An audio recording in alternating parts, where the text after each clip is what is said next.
2024 is the year of anime. It's brought some of the best animes I have ever seen, and definitely in the last few years. I've been obsessed with some of these new animes and manhwas. Solo Leveling, Jujutsu Kaisen, Classroom of the Elite.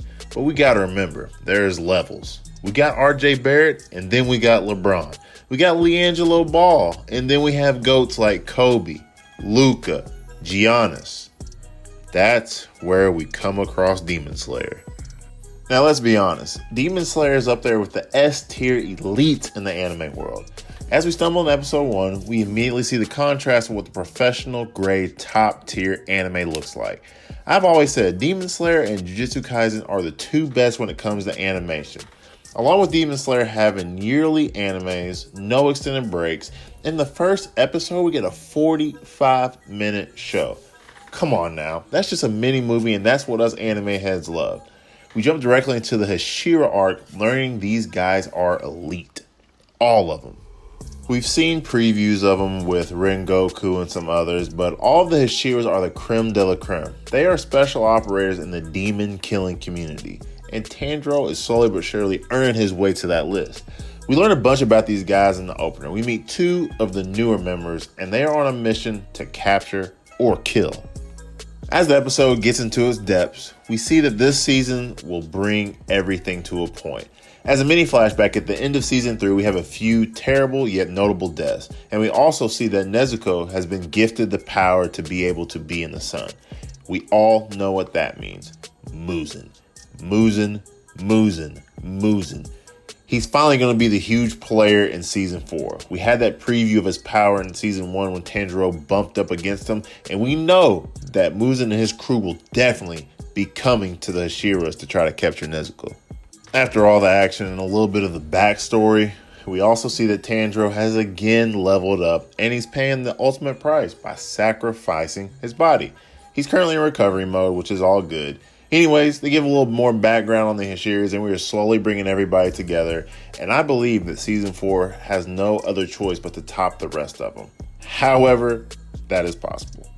Demon Slayer typically starts out slow, and it is a very slow burn, but it brings everything together perfectly. Now, as we all know, my main man Tanjiro will legit do anything, even if it results in him fighting with his teeth, like we saw at the end of season 3 when it comes to protecting his family and friends. He is the only ride or die that goes to the extreme. I'm talking old school Naruto style. We don't have to go much deeper because we know how Tanj is, and he is all or nothing. 0 to 100 every single time. We finally get a checkup on him, and he is banged up. Another thing we know about Tanjiro is this man loves him some food, and he is constantly floating in and out of consciousness, but you best believe once he wakes up, he is feasting. Nobody, and I mean no one, can eat like my main man Tanjiro. Another thing is the elite level in writing and animation over there at Aniplex. They don't take themselves too serious. They are so far ahead of the game, they can still be cheeky in the midst of one of the biggest battles on the incoming and in the Demon Slayer arc that they are completely enthralled in. It's going to be phenomenal. I mean, legit, in the middle of episode 2, they decide to get cheeky, and it is funny as hell. Big eyes. Tanjiro is still dissociating, and I love it. 4 seasons in, and he is still doing the silly shit that makes me love this series and love this show. The comic relief in Demon Slayer speaks volumes. After a little comic relief, we really get back to it. And once Tanjiro gets up and moving, he moves into GIYU, who is kind of a loner. We learn a little bit about his backstory, and it's interesting and very dark, yet similar to Tanjiro's.